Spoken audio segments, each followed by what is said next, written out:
Friends, once again welcome to my YouTube channel. Today I am discuss about to the class 6th of the lesson in 12th. This is the first session related to this topic. In this session I am discuss about to the chapters explanation as well as their question answer. Now we are start from this. The name of this chapter is India from the 600 BC to 400 BC.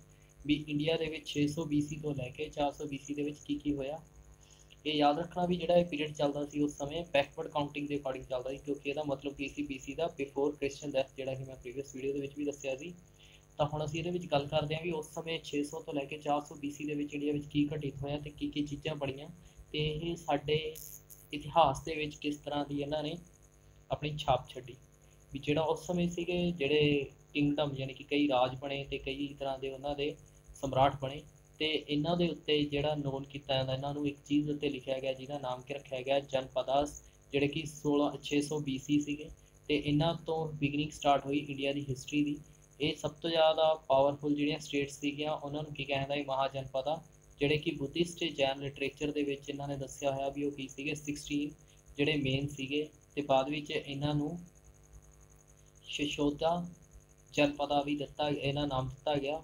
ਇਹਨਾਂ ਦੇ ਵਿੱਚੋਂ ਕਈ ਸੀਗੇ ਜਿਵੇਂ ਕਾਸੀ, ਕੋਸਲਾ, ਅਨੰਗਾ, ਵਸਤਾ, ਅਵਤੀ, ਮਗਧਾ, ਇਹ ਜਿਹੜੇ ਸੀਗੇ ਜਿਵੇਂ ਕਿ ਤੁਹਾਨੂੰ ਆਹ 16 ਦੱਸੀਆਂ ਗਈਆਂ ਨੇ ਅੰਗਾ, ਕਾਸੀ, ਵਿਚਿਸ, ਚੇਡੀ, ਕੁਨਰਾ, ਮਸਟਾਇਆ, ਯਾਨੀ ਕਿ ਇਹ ਜਿਹੜੇ ਮੇਨ ਸੀਗੇ 16 ਜਨਪਦਾਂ ਸੀਗੇ ਜਿਹੜੇ ਕਿ ਮਹਾਨ ਜਨਪਦਾਂ, ਯਾਨੀ ਕਿ ਕਹਿਣ ਦਾ ਭਾਵ 6 ਵੱਡੇ ਸਮਰਾਟ ਜਾਂ ਵੱਡੇ ਰਾਜ ਮੰਨੇ ਗਏ, 16 ਵੱਡੇ ਰਾਜ ਮੰਨੇ ਗਏ ਜਿਨ੍ਹਾਂ ਦਾ ਆਪਣਾ ਅਧਿਕਾਰ ਸੀਗਾ ਤੇ ਇਹਨਾਂ ਨੇ ਇੰਡੀਆ ਦਾ ਕਾਫੀ ਲਾਰਜ ਪਾਰਟ ਜਿਹੜਾ ਹਿੱਸਾ ਸੀਗਾ ਉਹ ਇਹਨਾਂ ਦੇ ਅੰਡਰ ਆਉਂਦਾ ਸੀ। ਦੱਸਿਆ ਗਿਆ ਵੀ ਮਹਾਜਨਪਦਾ ਕਿਸ ਤਰੀਕੇ ਨਾਲ ਵੰਡੇ ਗਏ, ਇਹਨਾਂ ਦਾ ਏਰੀਆ ਦੱਸਿਆ ਗਿਆ ਵੀ ਕਿਸ ਤਰੀਕੇ ਨਾਲ ਜਿਹੜਾ ਬਾਅਦ ਵਿੱਚ ਇੰਡੀਆ ਜਿਹੜਾ ਸੀਗਾ ਬਾਅਦ ਵਿੱਚ ਇਹਨਾਂ ਨੂੰ ਡਿਵਾਈਡ ਕੀਤਾ ਗਿਆ। ਇਹ ਪਹਿਲਾਂ 16 ਸੀਗੇ, ਇਹ ਸਾਊਥ ਤੱਕ ਫੈਲੇ ਹੋਏ ਸੀਗੇ ਪਰ ਜ਼ਿਆਦਾਤਰ ਇਹ ਉੱਤਰੀ ਭਾਰਤ ਤੇ ਪੱਛਮ ਤੋਂ ਪੂਰਬ ਦੇ ਵੱਲ ਜ਼ਿਆਦਾ ਸੀਗਾ ਤੇ ਇਸ ਤਰੀਕੇ ਨਾਲ ਇਹ ਵਿਸਥਾਰ ਹੋ ਸਕਿਆ। ਇਹਨਾਂ ਦੇ ਅਕੋਰਡਿੰਗ ਜਿਹੜਾ ਇੰਡੀਆ ਸੀਗਾ ਉਹ ਸੈਂਟਰ ਤੋਂ ਉੱਪਰ ਯਾਨੀ ਕਿ ਜਿਹੜੇ ਟੌਪਿਕ ਆਫ ਕੈਂਸਰ ਤੋਂ ਉੱਪਰ ਵਾਲਾ ਏਰੀਆ ਸੀਗਾ ਉਹ ਸਾਰਾ ਕੀ ਸੀਗਾ ਇੰਡੀਆ ਦੇ ਵਿੱਚ ਆਉਂਦਾ ਸੀਗਾ, ਯਾਨੀ ਕਿ ਨਾਰਥ ਇੰਡੀਆ ਤੇ ਈਸਟ ਇੰਡੀਆ। ਨੈਕਸਟ ਜਿਹੜਾ ਸੀ ਰਾਈਜ਼ ਆਫ ਮਗਧਾ, ਜਿਹੜਾ ਮਗਧਾ ਸੀਗਾ ਉਹ ਸਭ ਤੋਂ ਜ਼ਿਆਦਾ ਸ਼ਕਤੀਸ਼ਾਲੀ ਜਿਹੜਾ ਮਹਾਜਨਪਦਾਸ ਮੰਨਿਆ ਗਿਆ। ਕਾਸੀ, ਵਾਰਾਣਸੀ, ਅਵਤੀ ਜਿਹੜੇ ਮੋਸਟ ਇੰਪੋਰਟੈਂਟ ਮੰਨੇ ਗਏ ਨੇ। ਜਿਹੜਾ ਪਰ ਮਗਧਾ ਜਿਹੜਾ ਸੀਗਾ ਉਹਦਾ ਏਰੀਆ ਪਟਨਾ ਤੋਂ ਲੈ ਕੇ ਗਿਆ ਇਨ ਬਿਹਾਰ ਤੱਕ ਸੀਗਾ ਤੇ ਮੋਸਟ ਪਾਵਰਫੁਲ ਜਿਹੜਾ ਰੂਲਰ ਮੰਨਿਆ ਗਿਆ ਉਹਦਾ ਕੌਣ ਸੀਗਾ ਬੰਬੂਸਾਰ, ਜਿਹੜਾ ਕਿ ਹਰਨਾਇਕਾ ਡੈਸਟਨੀ ਤੋਂ ਸੀਗਾ, ਉਹਨੇ ਰੂਲ ਕੀਤਾ ਇੱਥੇ ਰਾਜ ਕੀਤਾ ਸੀ ਉਹਨੇ 543 ਤੋਂ ਲੈ ਕੇ 492 BC ਤੱਕ ਉਹਨੇ ਇੱਥੇ ਰਾਜ ਕੀਤਾ ਤੇ ਉਸਨੇ ਬੁੱਧ ਧਰਮ ਦਾ ਵੀ ਪ੍ਰਚਾਰ ਕੀਤਾ। ਉਹਨੇ ਆਪਣੀ ਜਿਹੜੀ ਕੈਪੀਟਲ ਸੀਗੀ ਯਾਨੀ ਕਿ ਰਾਜਧਾਨੀ ਜਿਹੜੀ ਬਣਾਈ ਸੀਗੀ ਉਹ ਰਾਜਗੰਧਾ, ਜਿਹੜੀ ਕਿ ਨੀਅਰ ਸੀਗੀ ਨਾਲੰਦਾ, ਜਿਹੜੀ ਕਿ ਬਾਅਦ ਵਿੱਚ ਇੱਕ ਯੂਨੀਵਰਸਿਟੀ ਬਣੀ ਜਿਹੜੀ ਅੱਜ ਦੇ ਟਾਈਮ ਵੀ ਇੱਥੇ ਚੱਲਦੀ ਆ।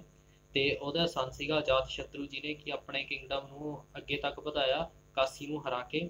ਤੇ ਜਿਹੜੇ ਨੰਦਾ ਸੀਗੇ ਉਹ ਲਾਸਟ ਇੱਥੇ ਦੇ ਕਿੰਗ ਮੰਨੇ ਗਏ ਨੇ ਨੰਦਾ ਡਾਇਨੈਸਟੀ ਦੇ ਤੇ ਇਹਨਾਂ ਨੇ ਪੂਰੇ ਜਿਹੜਾ ਉਸਦੇ ਉੱਤੇ ਰਾਜ ਕੀਤਾ। ਇਹਨਾਂ ਕੋਲ 2000 ਉਸ ਸਮੇਂ ਸੈਨਾ ਸੀਗੀ ਤੇ 20,000 ਇਹਨਾਂ ਕੋਲ ਐਲੀਫੈਂਟਸ ਤੇ ਹੋਰ ਜਿਹੜੇ ਹੋਰ ਸੈਨਾ ਸੀਗੀ, ਜਾਣੀ ਕਿ ਇਹਨਾਂ ਕੋਲ ਮਿਲਟਰੀ ਉਸ ਸਮੇਂ ਦੀ ਕਾਫੀ ਜ਼ਿਆਦਾ ਸੀਗੀ ਤੇ ਇਹਨਾਂ ਕੋਲ ਕੀ ਸੀਗਾ ਪਿਆਰ ਦਾ ਧਨ ਸੀਗਾ, ਤਾਂ ਕਰਕੇ ਇਹਨਾਂ ਨੇ ਇਹਨਾਂ ਉੱਤੇ ਸਾਰੀਆਂ ਚੀਜ਼ਾਂ ਉੱਤੇ ਜਿੱਤ ਪ੍ਰਾਪਤ ਕੀਤੀ ਤੇ ਲੋਕਾਂ ਦੇ ਉੱਤੇ ਵੀ ਟੈਕਸ ਲਗਾਇਆ। ਕੋਸਲਾ ਤੇ ਵਿਸ਼ਾਲੀ ਇਹ ਜਿਹੜੇ ਸੀਗੇ ਪਿਤਾਂਜਲੀ ਪੁੱਤਰਾ, ਯਾਨੀ ਕਿ ਪਟਨਾ ਦੇ ਵਿੱਚ ਜਿਹੜੇ ਨਿਊ ਕੈਪੀਟਲ ਬਣਾਈ ਗਈ ਤੇ ਉਸ ਤੋਂ ਬਾਅਦ ਇਹ ਮਗਧਾ ਜਿਹੜਾ ਸੀਗਾ ਇਹ ਹੋਰ ਜ਼ਿਆਦਾ ਐਕਸਪੈਂਡ ਹੋ ਗਿਆ ਤੇ ਹੋਰ ਪਾਵਰਫੁਲ ਸਟੇਟ ਬਣ ਗਿਆ। ਮਗਧਾ ਜਿਹੜਾ ਸੀਗਾ ਇਹ ਬਿਗ ਅੰਪਾਇਰ ਬਣ ਚੁੱਕਿਆ ਸੀ ਤੇ ਇੰਡੀਆ ਦਾ ਕਾਫੀ ਵੱਡਾ ਹਿੱਸਾ ਇਹਦੇ ਅੰਡਰ ਆ ਚੁੱਕਿਆ ਸੀਗਾ। ਤੇ ਹੁਣ ਇਹ ਜਿਹੜਾ ਨੈਕਸਟ ਸੀਗਾ ਇਹ ਅਸੀਂ ਨੈਕਸਟ ਚੈਪਟਰ ਦੇ ਵਿੱਚ ਇਹਦੇ ਰਿਲੇਟਡ ਪੜ੍ਹਾਂਗੇ। ਜਿਹੜਾ ਅਜਾਤ ਸ਼ਤਰੂ ਸੀਗਾ ਉਹ 492 ਤੋਂ ਲੈ ਕੇ 460 ਯਾਨੀ ਕਿ ਉਹਨੇ 32 ਸਾਲ ਉਹਦੇ ਉੱਤੇ ਰਾਜ ਕੀਤਾ ਤੇ ਉਹਦੀ ਡੈਥ ਤੋਂ ਬਾਅਦ ਦੋ ਹੋਰ ਮੋਰ ਡਾਇਨੈਸਟੀ ਜਿਹੜੀਆਂ ਸੀਗੀਆਂ ਉਹਦੇ ਉੱਤੇ ਰਾਜ ਕਰਨ ਆਈਆਂ, ਜਿਵੇਂ ਸਿਸਲੂੰਗਾ, ਨਾਲੰਦਾ, ਇਹਨਾਂ ਨੇ ਰੂਲ ਕੀਤਾ ਮਗਧਾ ਦੇ ਉੱਤੇ। ਪਰ ਹਨਾਇਕਾ ਡਾਇਨੈਸਟੀ ਜਿਹੜੀ ਸੀਗੀ ਉਹਨੂੰ ਸਕਸੀਡ ਕੀਤਾ ਸ਼ਿਸ਼ਲੂੰਗਾ ਡਾਇਨੈਸਟੀ ਨੇ, ਜਿਹੜਾ ਕਿ 1414 BC ਦੇ ਵਿੱਚ ਉਹਨਾਂ ਨੇ ਆਪਣੀ ਜਿਹੜੀ ਕੈਪੀਟਲ ਸੀਗੀ ਉਹ ਪਾਟਲੀਪੁੱਤਰਾ ਫੇਰ ਸ਼ਿਫਟ ਕਰ ਲਈ ਤੇ ਇਸ ਤੋਂ ਬਾਅਦ ਜਿਹੜਾ ਇਹ ਇਹਨਾਂ ਤੋਂ ਰਾਜ ਖੋਲਿਆ ਸੀਗਾ ਨੰਦਾ ਉਸਨੇ ਤੇ ਮਹਾਪਦਮਾ ਨੰਦਾ ਜਿਹੜੇ ਸੀਗੇ ਉਹ ਮੋਸਟ ਫੇਮਸ ਇਹਦੇ ਰੂਲਰ ਮੰਨੇ ਗਏ ਨੇ ਨੰਦਾ ਡਾਇਨੈਸਟੀ ਦੇ ਤੇ ਉਹਨਾਂ ਨੇ ਇਹ ਜਿਹੜਾ ਏਰੀਆ ਸੀਗਾ ਹੋਰ ਅੱਗੇ ਤੱਕ ਫੈਲਾਇਆ ਤੇ ਗੰਗੋਤਿਕ ਪਲੇਨ ਦੇ ਅੱਗੇ ਤੱਕ ਇਹਨਾਂ ਨੇ ਆਪਣਾ ਕੰਟਰੋਲ ਉਹਦੇ 'ਤੇ ਕਰ ਲਿਆ। ਨੈਕਸਟ ਜਿਹੜਾ ਸੀਗਾ ਵੀ ਪੋਲੀਟੀਕਲ ਲਾਈਫ ਤੇ ਐਡਮਿਨਿਸਟ੍ਰੇਸ਼ਨ ਕਿੱਦਾਂ ਦੀ ਸੀਗੀ, ਵੀ ਜ਼ਿਆਦਾ ਵੱਡੀਆਂ ਜਿਵੇਂ ਸਿਟੀਜ਼ ਸੀਗੀਆਂ ਜਿਵੇਂ ਕਿ ਪੁਰਾਂਸ, ਨਾਲਕਸ ਜਾਂ ਮਹਾਨਗਰਾਸ ਜਿਹੜੇ ਸੀਗੇ ਉਹ ਉਸ ਸਮੇਂ ਕਾਫੀ ਐਗਜ਼ਿਸਟੈਂਸ ਦੇ ਵਿੱਚ ਆਏ। ਇਹਨਾਂ ਵਿੱਚ ਵਾਰਾਣਸੀ, ਰਾਜਖਾਰੀਆ, ਸਰਸਵਤੀ, ਬਾਕੀ ਹੋਰ ਜਿਹੜੇ ਟਕਸਿਲਾ ਹੋ ਗਿਆ, ਅਯੋਧਿਆ ਹੋ ਗਿਆ, ਮਥੁਰਾ ਹੋ ਗਿਆ, ਪਾਟਲੀਪੁੱਤਰਾ ਹੋ ਗਿਆ, ਇਹ ਕਾਫੀ ਉੱਥੇ ਸਿਟੀਆਂ ਰਾਈਜ਼ ਹੋਈਆਂ ਤੇ ਹੌਲੀ ਹੌਲੀ ਇਕੱਠੀਆਂ ਹੋ ਕੇ ਇਹਨਾਂ ਨੇ ਕੀ ਆ ਇੱਕ ਨਵੀਂ ਜਿਹੜੀ ਸ਼ਹਿਰੀ ਸਭਿਅਤਾ ਸੀਗੀ ਉਹਨੂੰ ਜਨਮ ਦਿੱਤਾ। ਜਾਣੀ ਕਿ ਇੱਥੋਂ ਕੀ ਸੀ, ਇੰਡਸ ਵੈਲੀ ਜਿਹੜੀ ਰਾਈਜ਼ ਹੋਣੀ ਸਟਾਰਟ ਹੋਈ, ਸਿੱਧੂ ਘਾਟੀ ਸਭਿਅਤਾ ਜਿਹੜੀ ਸਟਾਰਟ ਹੋਈ। ਤੇ ਇਸ ਸਮੇਂ ਦੇ ਜਿਹੜੇ ਕਿੰਗ ਸੀਗੇ ਉਹ ਕਾਫੀ ਪਾਵਰਫੁਲ ਮੰਨੇ ਗਏ ਨੇ ਤੇ ਉਹਨਾਂ ਨੇ ਕਈ ਤਰ੍ਹਾਂ ਦੇ ਟੈਕਸ ਇੰਪੋਜ਼ ਕੀਤੇ ਤੇ ਲੋਕਾਂ ਦੀ ਜਸਟਿਸ ਦੇ ਲਈ ਉਹ ਕੰਮ ਕਰਦੇ ਸੀਗੇ। ਤੇ ਉਹਨਾਂ ਨੇ ਆਪਣੀ ਇੱਕ ਐਡਮਿਨਿਸਟ੍ਰੇਸ਼ਨ ਬਣਾਈ, ਜਾਣੀ ਕਿ ਇੱਕ ਪ੍ਰਬੰਧ ਕੀਤਾ ਜਿਹਦੇ ਵਿੱਚ ਉਹ ਸਾਰਿਆਂ ਦੇ ਨਾਲ ਮਿਲ ਕੇ ਕੰਮ ਕਰਦੇ ਸੀਗੇ। ਉਹਨਾਂ ਨੇ ਕਾਊਂਸਲ ਆਫ ਮਿਨਿਸਟਰ ਜਾਣੀ ਕਿ ਮੰਤਰੀ ਮੰਡਲ ਬਣਾਇਆ ਜਿਹਦਾ ਨਾਮ ਕੀ ਰੱਖਿਆ ਗਿਆ, ਮੰਤਰੀ ਪਰਿਸ਼ਦ।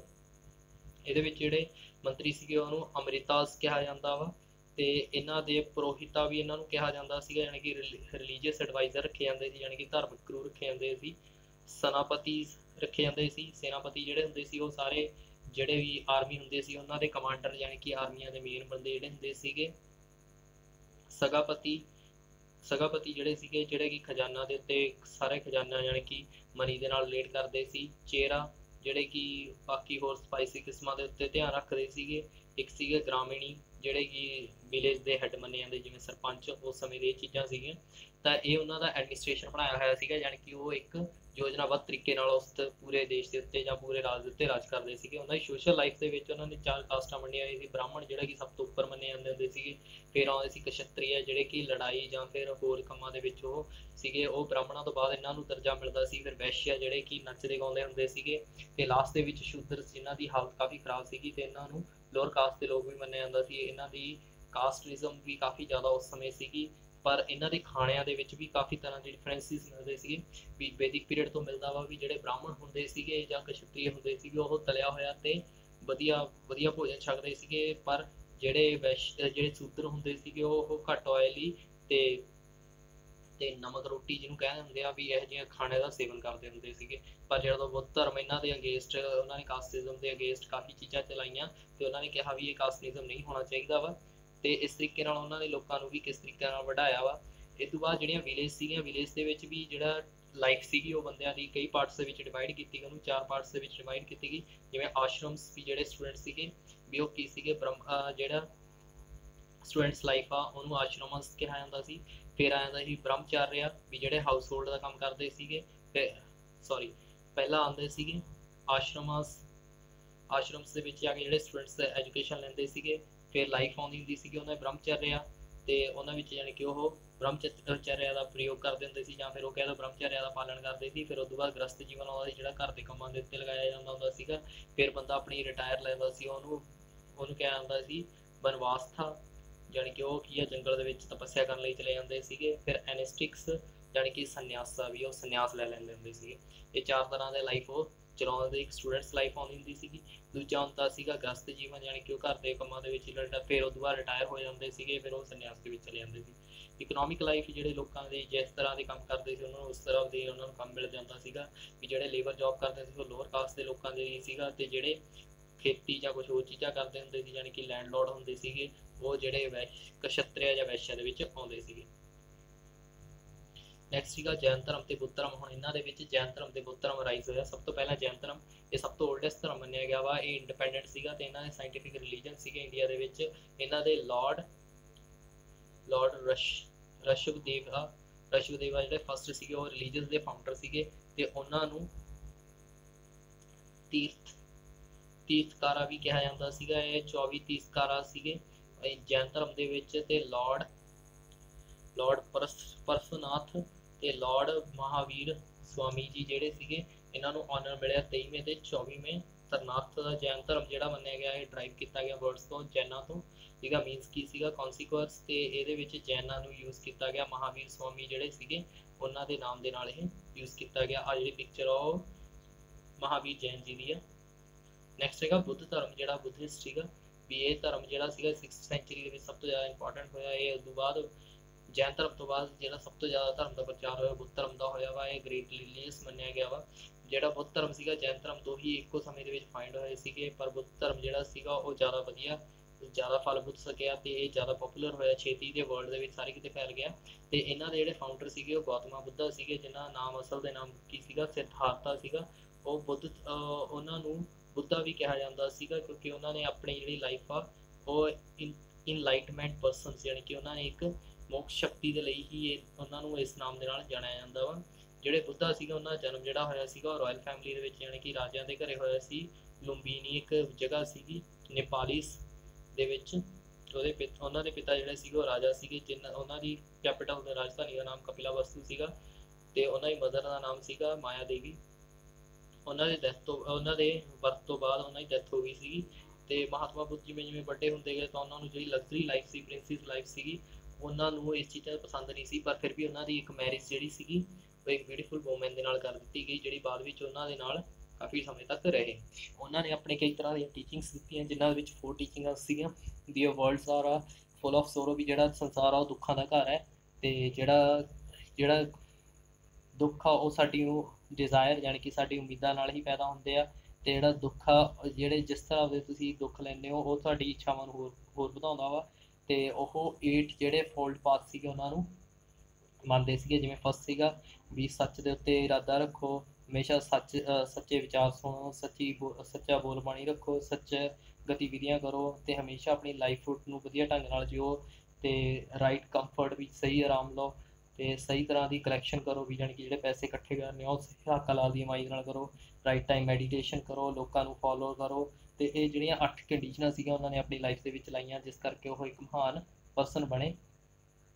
ਤੇ ਇਸ ਤੋਂ ਬਾਅਦ ਉਹਨਾਂ ਦੀ ਹੋਰ ਵੀ ਕਈ ਟੀਚਿੰਗਾਂ ਸੀਗੀਆਂ ਜਿਨ੍ਹਾਂ ਦੇ ਨਾਲ ਲੋਕ ਪ੍ਰਭਾਵਿਤ ਹੋ ਕੇ ਇਹਨਾਂ ਨਾਲ ਜੁੜੇ ਰਹੇ। ਬਾਅਦ ਵਿੱਚ ਇਹਨਾਂ ਦੀ ਡੈਥ ਤੋਂ ਬਾਅਦ ਜਿਹੜਾ ਜੈਨ ਧਰਮ ਸੀਗਾ ਉਹ ਬੁੱਧ ਧਰਮ ਸੀਗਾ ਉਹ 2 ਪਾਰਟਸ ਦੇ ਵਿੱਚ ਵੰਡਿਆ ਗਿਆ, ਜਿਵੇਂ ਇੱਕ ਮਹਾਯਾਨ ਤੇ ਹੀਨਯਾਨ। ਮਹਾਯਾਨ ਜਿਹੜੇ ਉਹ ਸੀਗੇ ਜਿਹੜੇ ਕਿ ਇਹਨਾਂ ਦੇ ਗ੍ਰੇਟ ਵਹੀਕਲ, ਯਾਨੀ ਕਿ ਉਹ ਇਸ ਚੀਜ਼ ਦਾ ਪ੍ਰਚਾਰ ਕਰਦੇ ਸੀ ਤੇ ਉਹ ਬਿਲੀਵ ਕਰਦੇ ਸੀਗੇ ਵੀ ਸਾਦਗੀ ਦੇ ਵਿੱਚ ਉਹ ਜ਼ਿਆਦਾਤਰ ਬਿਲੀਵ ਕਰਦੇ ਸੀਗੇ ਤੇ ਬੁੱਧਾ ਨੂੰ ਉਹ ਰੱਬ ਮੰਨਦੇ ਸੀਗੇ। ਤੇ ਆਪਣੇ ਜਿਹੜੇ ਹਿਆਨ ਸੀਗੇ ਉਹ ਇਹ ਫੋਲੋ ਕਰਦੇ ਸੀਗੇ ਵੀ ਜਿਹੜੀਆਂ ਓਰੀਜਨਲ ਟੀਚਰਸ ਜਿਹੜੇ ਬੁੱਧਾ ਦੁਆਰਾ ਦਿੱਤੀਆਂ ਗਈਆਂ ਸੀ ਉਹਨਾਂ ਨੂੰ ਕੰਸੀਡਰ ਕਰਦੇ ਸੀ ਤੇ ਉਹ ਸੋਚਦੇ ਸੀ ਵੀ ਇਹੀ ਸਭ ਤੋਂ ਸਾਡਾ ਵਧੀਆ ਟੀਚਰ ਨੇ। ਇਹ ਉਹਨਾਂ ਦੀ ਫਿਲਾਸਫੀ ਸੀਗੀਆਂ। ਤੇ ਇਸ ਚੀਜ਼ ਦੇ ਨਾਲ ਜਿਹੜਾ ਵਾ ਇਹ ਸਾਡਾ ਬੁੱਧ ਧਰਮ ਤੇ ਜੈਨ ਧਰਮ ਦਾ ਜਿਹੜਾ ਪਤਨ ਹੋਣਾ ਉਹ ਸ਼ੁਰੂ ਹੋਇਆ। ਜਾਣੀ ਕਿ ਇਸ ਤੋਂ ਬਾਅਦ ਹੋਰ ਵੀ ਧਰਮਾਂ ਦਾ ਜਿਵੇਂ ਰਾਈਜ਼ ਹੋਇਆ, ਜਿਵੇਂ ਸਿੱਖ ਧਰਮ ਹੋ ਗਿਆ, ਹਿੰਦੂ ਧਰਮ ਹੋ ਗਿਆ। ਤੇ ਇਸ ਤਰੀਕੇ ਨਾਲ ਇਹ ਸਾਰੇ ਅੱਗੇ ਵੱਧਦੇ ਗਈਆਂ ਤੇ ਹਰੇਕ ਜਿਹੜੇ ਧਰਮ ਸੀਗੇ ਉਹਨਾਂ ਨੇ ਆਪਣੇ ਅਕੋਰਡਿੰਗ ਆਪਣੀਆਂ ਟੀਚਿੰਗਸ ਪੜ੍ਹਾਈਆਂ।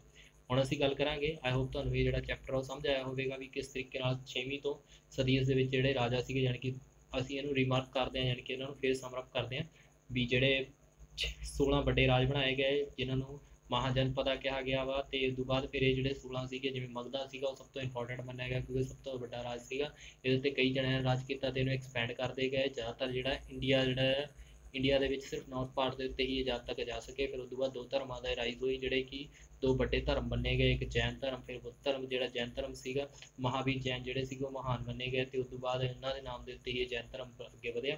ਫਿਰ ਉਸ ਤੋਂ ਬਾਅਦ ਬੁੱਧ ਧਰਮ ਜਿਹੜਾ ਕਿ ਇਹਨਾਂ ਨਾਲ ਦੇ ਨਾਲ ਹੀ ਪੈਦਾ ਹੋਇਆ, ਪਰ ਉਹਨਾਂ ਦੀਆਂ ਟੀਚਿੰਗਾਂ ਡਿਫਰੈਂਟ ਸੀਗੀਆਂ ਤੇ ਮਹਾਤਮਾ ਗੌਤਮ ਬੁੱਧ ਜੀ ਨੇ ਆਪਣੇ ਅਲੱਗ ਤੋਂ ਆਪਣੇ ਅਸੂਲ ਬਣਾਏ ਤੇ ਇਹਨਾਂ ਅਸੂਲਾਂ ਨੂੰ ਲੋਕਾਂ ਨੇ ਵੰਡਿਆ। ਬਾਅਦ ਵਿੱਚ ਇਹ ਦੋ ਭਾਗ ਦੇ ਵਿੱਚ ਡਿਵਾਈਡ ਹੋ ਗਿਆ, ਮਹਾਯਾਨ ਤੇ ਹੀਨਯਾਨ। ਜਿਹੜਾ ਮਹਾਯਾਨ ਸੀਗਾ ਉਹ ਕੀ ਸੀਗਾ, ਸਿਰਫ ਬੁੱਧਾ ਧਰਮ ਦੀਆਂ ਜਿਹੜੀਆਂ ਦਿੱਤੀਆਂ ਗਈਆਂ ਚੀਜ਼ਾਂ ਸੀਗੀਆਂ, ਯਾਨੀ ਕਿ ਉਹ ਬੁੱਧਾ ਦੀ ਪੂਜਾ ਕਰਦੇ ਸੀ, ਉਹਨਾਂ ਨੂੰ ਰੱਬ ਮੰਨਦੇ ਸੀਗੇ। ਤੇ ਦੂਜੇ ਫਾਲੋਅਰ ਜਿਹੜੇ ਸੀਗੇ ਉਹ ਜਿਹੜੀਆਂ ਬੁੱਧਾ ਜੀ ਦੀਆਂ ਸਿਖਾਈਆਂ ਗਈਆਂ ਟੀਚਿੰਗਾਂ ਸੀਗੀਆਂ ਉਹਨਾਂ ਨੂੰ ਐਜ਼ ਏ ਟੀਚਰ ਮੰਨ ਕੇ, ਅਧਿਆਪਕ ਮੰਨ ਕੇ ਉਸ ਚੀਜ਼ਾਂ ਨੂੰ ਫੋਲੋ ਕਰ ਦਿੰਦੇ ਸੀ।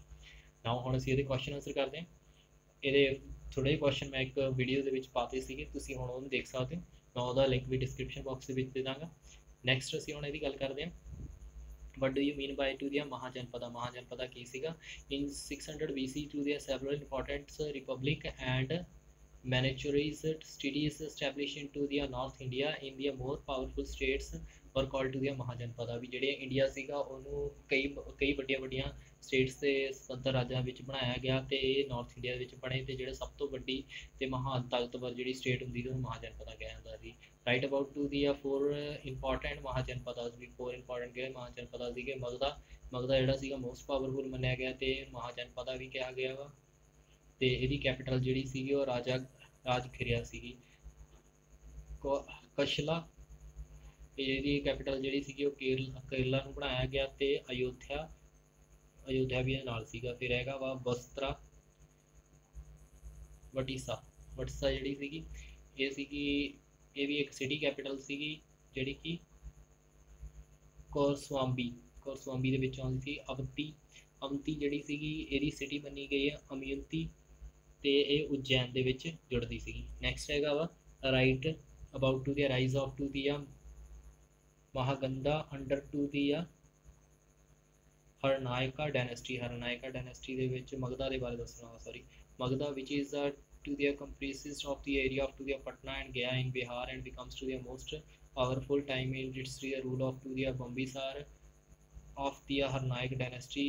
He occupied the Gangas and Ajatashatru is the son of the Bambisar। ਵੀ ਜਿਹੜਾ ਮਗਧਾ ਸੀਗਾ ਉਹ ਸਭ ਤੋਂ ਜ਼ਿਆਦਾ ਪਾਵਰਫੁਲ ਏਰੀਆ ਸੀਗਾ। ਇਹਦਾ ਏਰੀਆ ਪਟਨਾ ਤੋਂ ਲੈ ਕੇ ਗਿਆ ਬਿਹਾਰ ਦੇ ਵਿੱਚ ਤੱਕ ਫੈਲਿਆ ਹੋਇਆ ਸੀਗਾ। ਸਭ ਤੋਂ ਪਾਵਰਫੁਲ ਮੰਨਿਆ ਗਿਆ ਉਸ ਸਮੇਂ ਦੇ ਇੱਕ ਰਾਜਾ ਸੀਗੇ ਬੰਬੀਸਾਰ, ਜਿਹੜਾ ਕਿ ਹਰਨਾਇਕ ਡਾਇਨੈਸਟੀ ਦੇ ਸਭ ਤੋਂ ਵਧੀਆ ਮੰਨੇ ਗਏ, ਤੇ ਇਹਨਾਂ ਨੇ ਗੰਗਾ ਤੱਕ ਇਹਨਾਂ ਨੂੰ ਫੈਲਾਇਆ। ਫਿਰ ਅਜਾਤਸ਼ਤਰੂ ਜਿਹੜਾ ਕਿ ਬੰਬੂਸਾਰ ਦਾ ਬੇਟਾ ਸੀਗਾ ਉਹਨੇ ਵੀ ਇਹਨੂੰ ਉਜੈਨ ਤੱਕ ਫੈਲਾਇਆ।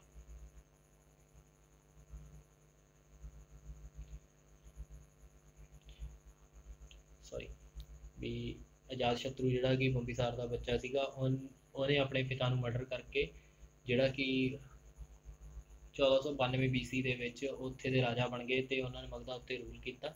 ਉਸ ਤੋਂ ਬਾਅਦ ਉਹਨਾਂ ਨੇ ਕੋਸੀ ਦੇ ਵਿੱਚ ਤੇ ਵਿਸ਼ਾਲੀ ਜਿਹੜੀ ਸੀਗੀ ਉਹਨੂੰ ਵੀ ਮਗਧਾ ਦੇ ਵਿੱਚ ਮਿਲਾ ਲਿਆ ਤੇ ਇੱਕ ਪਾਵਰਫੁਲ ਕਿੰਗਡਮ ਬਣਾ ਲਿਆ, ਯਾਨੀ ਕਿ ਅਜਾਤਸ਼ਤਰੂ ਨੇ ਆਪਣੇ ਪਿਤਾ ਜੀ ਨੂੰ ਮਾਰਿਆ ਸੀਗਾ ਬੰਬੂਸਾਰ ਨੂੰ। ਨੈਕਸਟ ਸੀਗਾ ਇਹ ਸਭ ਤੋਂ ਪਹਿਲਾ ਇਹੋ ਜਿਹਾ ਬੰਦਾ ਸੀਗਾ ਇਤਿਹਾਸ ਦੇ ਵਿੱਚ ਜਿਹਨੇ ਕਿ ਤਖਤਾ ਪਲਟ ਕੀਤਾ ਤੇ ਆਪਣੇ ਪਿਤਾ ਨੂੰ ਮਾਰ ਕੇ ਆਪਣੇ ਆਪ ਨੂੰ ਰਾਜਗੱਦੀ ਦਾ ਵਾਰਿਸ ਘੋਸ਼ਿਤ ਕੀਤਾ। ਨੈਕਸਟ ਹੈਗਾ what do you know about to the caste system during the period. ਵੀ ਡਿਊਰਿੰਗ ਪੀਰੀਅਡ ਦੇ ਵਿੱਚ ਕਾਸਟ ਸਿਸਟਮ ਕੀ ਸੀਗਾ ਵੀ ਜਿਹੜੀਆਂ ਕਾਸਟ ਸੀਗੀਆਂ ਉਹ ਬਹੁਤ ਜ਼ਿਆਦਾ ਮੰਨੀਆਂ ਜਾਂਦੀਆਂ। ਸੋਸਾਇਟੀ ਜਿਹੜੀਆਂ ਮੇਨ ਸੀਗਾ 4 ਪਾਰਟਸ ਦੇ ਵਿੱਚ ਵੰਡੀਆਂ ਗਈਆਂ, ਬ੍ਰਾਹਮਣਸ, ਕਸ਼ਤਰੀਆ, ਵੈਸ਼ਯ ਤੇ ਲੋਅਰ ਕਾਸਟ ਜਿਹੜੀ ਸੀ ਸ਼ੂਦਰਾ ਸੀਗੀ। ਬ੍ਰਾਹਮਣ ਨੂੰ ਸਭ ਤੋਂ ਜ਼ਿਆਦਾ ਰਿਸਪੈਕਟ ਮਿਲਦੀ ਸੀ ਸੋਸਾਇਟੀ ਦੇ ਵਿੱਚ।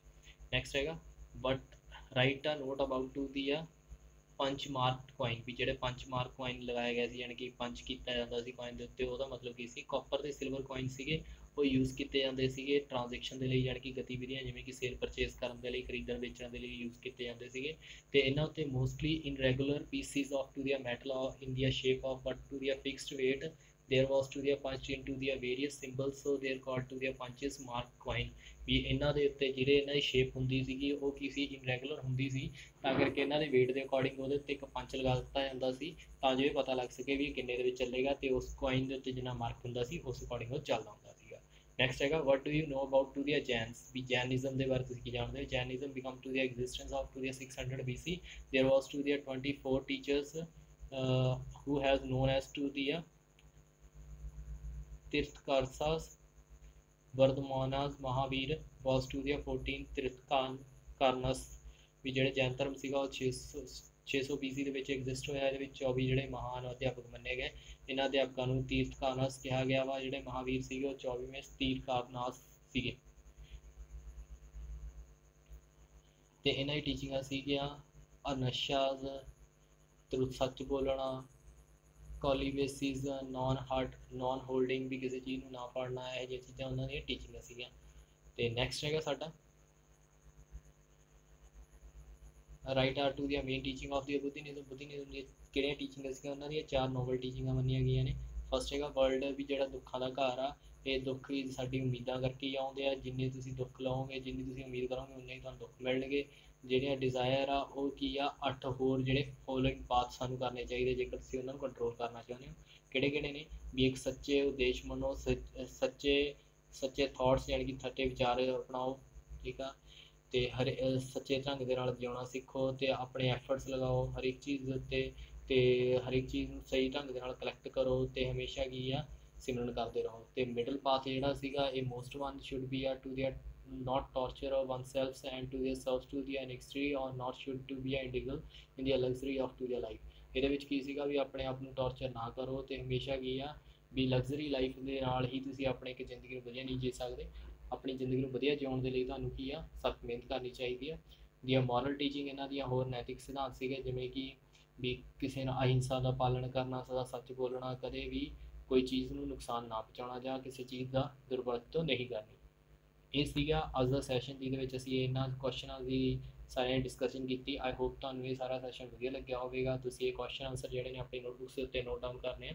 ਜੇਕਰ ਫਿਰ ਵੀ ਤੁਹਾਨੂੰ ਕਿਸੇ ਤਰੀਕੇ ਦੀ ਤਕਲੀਫ ਜਾਂ ਕੋਈ ਵੀ ਪ੍ਰੋਬਲਮਸ ਆਉਂਦੀਆਂ ਨੇ ਤਾਂ ਤੁਸੀਂ ਮੇਰੇ ਕਮੈਂਟ ਬਾਕਸ ਦੇ ਵਿੱਚ ਲਿਖ ਸਕਦੇ ਹੋ। ਤੇ ਜੇਕਰ ਤੁਹਾਨੂੰ ਇਹ ਸੈਸ਼ਨ ਵਧੀਆ ਲੱਗਿਆ ਤਾਂ ਇਹਨੂੰ ਲਾਈਕ ਕਰਨਾ ਨਾ ਭੁੱਲੋ ਤੇ ਮੇਰੇ ਚੈਨਲ ਨੂੰ ਜ਼ਰੂਰ ਸਬਸਕ੍ਰਾਈਬ ਕਰੋ। Just do it for a bright future. Thanks a lot watching for my session.